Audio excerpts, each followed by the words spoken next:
বাড়িউপুরে কি পানীয় জল পেতে সেই আমরা ওরা বাম বিজেপি করলে জলের লাইন মিলবে না। বেছে বেছে বিরোধীদের বাড়িতে জলের লাইন বন্ধ করে দেওয়া হচ্ছে। সবাই পাইপের কানেকশন পেলেও বিরোধীরা পাচ্ছেন না। কাউন্সিলরের কাছে গিয়েও জলের লাইন না পাওয়ার অভিযোগ। উদ্দেশ্য প্রণোদিতভাবেই অভিযোগ করা হচ্ছে এরকম বৈষম্যের রাজনীতি শাসক দল করে না। জল পাওয়ার অধিকার সকলের রয়েছে পাল্টা দাবি করেছেন বিধায়ক বিমান বন্দ্যোপাধ্যায়। পাম্প চালিয়ে উঠছে বিল, কেএসবি পাম্প বাঁচায় বিদ্যুৎ, বিলের প্রবলেম গেল। বিদ্যুৎ সাশ্রয়কারী জার্মান টেকনোলজিতে তৈরি কেএসবি পাম্প। পয়সা বাঁচাও, টেনশন ভাগাও। এখানে খুলেছে, খুলে মানে একটা লোক এসে বলে যে এখানে মানে জল দেওয়া হবে। আপনারা জিজ্ঞেস করেননি কেন? আমরা জিজ্ঞেস করেছি যে কেন, বললো কি না আমি কাউন্সিলর বাড়িও গেছিলাম, যে বললো যে ওনাকে আসতে হবে, এসে বলতে হবে, তারপর যে আমরা বিজেপি করি বলে ওই জন্য মানে দেবে না। আচ্ছা, মানে কি জন্য দিচ্ছে না সেটা বলেছে? কি জন্য দিচ্ছে না, এই বিজেপি করি বলেই দিচ্ছে। পানীয় জল তো সবাই পাওয়ার কথা। সেটাই তো, কিন্তু উনি অনেক করেই রিকোয়েস্ট করেছি, বলেছি, তাও দিতে চাইছে না। আমার এখানে আসেনি, আমার এই সামনের বাড়িটা আসেনি, আর এদিকে দুটো বাড়ি আসেনি। 4টে বাড়ি আমাদের এই এরিয়ার মধ্যে আসেনি জল। বারবার গেছি, আমার বউ আজ পর্যন্ত গেছিল কাউন্সিলর বাড়িতে। হবে হবে হবে, দেখছি দেখছি দেখছি, ব্যাস একই কথা। যে কল দিতে এসেছিল মিউনিসিপ্যালিটির স্টাফ একজন তদারকিতে ছিল, সে আমার বাড়ি ঢুকলোই না, কোনো ইন্সপেকশনই করলো না। তোমার বাদ, ডাইরেক্ট বলে গেল তোমার বাদ। আমরা কলের লাইন চাইছি, সবাই যখন কলের লাইন পাচ্ছে আমি কেন পাবো না? আমি কি মানুষ নই? না আমি বিদেশের কোনো লোক যে উড়ে এসে জুড়ে বসার মতো অবস্থা যে আমি লাইন পাওয়ার যোগ্য নই? অভিযোগ করছে যে বিরোধী দল করে বলে তারা পানীয় জলের কানেকশন পাচ্ছে। এই সম্পূর্ণ অসত্য কথা। আমরা এরকম বৈষম্যমূলক আচরণ করি না। আমরা মানুষের প্রয়োজনীয় পানীয় জল, সবাইকে পানীয় জল দেওয়া হয়। যারা বলছে তার উদ্দেশ্য প্রণোদিত হয়। তৃণমূলের পার্টি অফিসে না গেলে জল মিলবে না।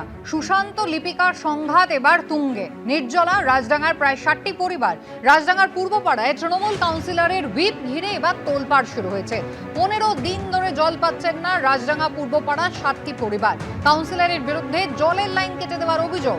জলের কানেকশন ফিরে পাওয়ার জন্য প্রত্যেক সন্ধে শাসক দলের পার্টি অফিসে যেতে হবে। পাশের ওয়ার্ডের কাউন্সিলর সুশান্ত ঘোষের অনুগামী তারা, সেই কারণেই প্রতিহিংসাবশত এই কাজ করেছেন লিপিকা ঘোষ এবং তার অনুগামীরা, এমনটাই অভিযোগ। ড্রেনটা এখন বন্ধ হয়ে গেছে, জল টল যায় না, বাচ্চা কাচ্চা নিয়ে খুব কষ্ট হয়ে আছে। ওরা কেউ দেখতে না। দিদি ডেকেছিলাম, ওই ওর নামটা কি, লিপিকা মান, ও ডেকেছিলাম, ও এসে দেখে গেছে, কিচ্ছু করে না। বলে আমি কি করব? লাইনটা কেটেছে 1 সপ্তাহ হয়ে গেছে, আর লিপিকাতি কোনো কাজ আমাদের এখানে করছে না। ড্রেনটাও বন্ধ করে দিয়েছে, যা করেছে সর্বদা করেছিল, উনি কোনো কাজ করেনি। আমাদের এখানে লাইট পোস্টে কারেন্ট ছিল না 1.5 বছর। উনি বলে এখানে লাইন দেওয়া যাবে না। ওনার পার্টি অফিসে আমরা যাইনি, তাই জন্য বলেছে। ওনার সঙ্গে যেতাম আসতাম, এখন যাওয়া হয় না, তাই জন্য উনি এরকম বলেছে।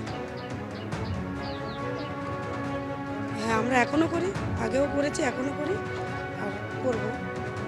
এটাই ওনার কাছে হচ্ছে কথা, যে আমরা সুশান্তদার কাছে কেন যাই, এটাই ওনার রাগ। দিদি অস্বীকার করছেন, তিনি বলছেন একেবারে ভিত্তিহীন অভিযোগ। তিনি সকলের কাউন্সিলর, 4টে লাইন সরিয়ে 24টা নতুন লাইন বসবে এবং সেই কারণেই এই অসুবিধার সম্মুখীন হতে হচ্ছে। পাশাপাশি সুশান্ত ঘোষ বলছেন যে তিনি গণ অভিযোগ পেয়েছেন, মেয়রকে জানাচ্ছেন। তো মানুষের তো পরিষেবা দেওয়াটাই কাজ, মানুষের জলটা কেন কাটতে যাব আমি যদি ওখানে তো টোটাল 4টে কলই ছিল, আমি 24টা কল করে দিচ্ছি। এবার আমাদের নিয়মটা কি, যখন আমরা একদিকটা যখন সুন্দর করে তৈরি করে দেবো, তাহলে পুরোনো অবস্টাকেল ওটা আমাদের যেটা দিয়ে ডিস্টার্ব হচ্ছিল, আমাদের ওটা সাফিসিয়েন্ট ছিল না বলেই তো আমরা এখানে এতগুলো কল করেছি। তো ইনসাফিসিয়েন্টকে আমরা কন্টিনিউ কেন করবো? একদম ভিত্তিহীন অভিযোগ। এটা কোনো অভিযোগ নাকি? তাদের যদি জলের সমস্যা হয়, 4টে কলের জায়গায় আমি 24টা কল লাগিয়ে দিয়েছি, তাহলে তারা এসে বলুক তাদের আরও 2টো কল লাগবে, আরও 26টা কল হয়ে যাবে। কিন্তু তার মানে এই নয় যে 4টে কলের যদি ইনসাফিসিয়েন্টটাকে আমি এত বেশি সাফিসিয়েন্ট করে দিয়েছি। এটা আনএক্সপেকটেশন একটা ডিমান্ড। প্রতিহিংসা মানুষের জন্যই আমি এখানে, মানুষের পাড়ায় পাড়ায় আমি থাকি। আমার কাছে কোনোদিন ওরা কোনো কমপ্লেন নিয়ে আসে না, আমি গিয়ে জেনে কমপ্লেন দেখে আমি কাজ করি। আমি এখানে 12 বছর 13 বছর কাউন্সিলরের কাজটা করেছি, আমার সঙ্গে সবার যোগাযোগ আছে, অনুগামী বলে না। দল এখানে যখন সিপিএমের জামানা ছিল তখন আমাকে এখানে প্রার্থী করেছিল, আমি জিতেছিলাম। তারপরে কাজ করেছি, মানুষের সঙ্গে আলাপ হয়েছে, পরিচয় হয়েছে। এখন আমি অন্য একটা ওয়ার্ডের কাউন্সিলর, দল আমাকে বড় চেয়ারম্যানের দায়িত্বটা দিয়েছে। ওভারঅল আমাদের যে সিস্টেম দলগতভাবে আমরা সেই কাজটাই ফলো করি। আমরা এখানে আমি আর মাথা গলাই না কোনো কাজে, এখানে যে আছেন যার উপর দায়িত্ব দিয়েছে সে কাজ করাবে, কিন্তু যেগুলো করা না গেলে ভালো হতো সেগুলো করলে মনে হয় ভালো হয়। মানুষকে পরিষেবা দেওয়াটা আমাদের কাউন্সিলরদের প্রায়োরিটি। কলকাতা পৌরসভা বারবার করে বলছে যে মানুষ আমাদের যত ভোট আমরা কম পাচ্ছি সেসব জায়গায় বেশি করে রিচ করতে হবে। তো এইগুলো তো সমস্যার সমাধান হতে পারে না, মানে জল বন্ধ করে দিয়ে, কল বন্ধ করে দিয়ে এগুলো সমস্যার সমাধান হতে পারে না।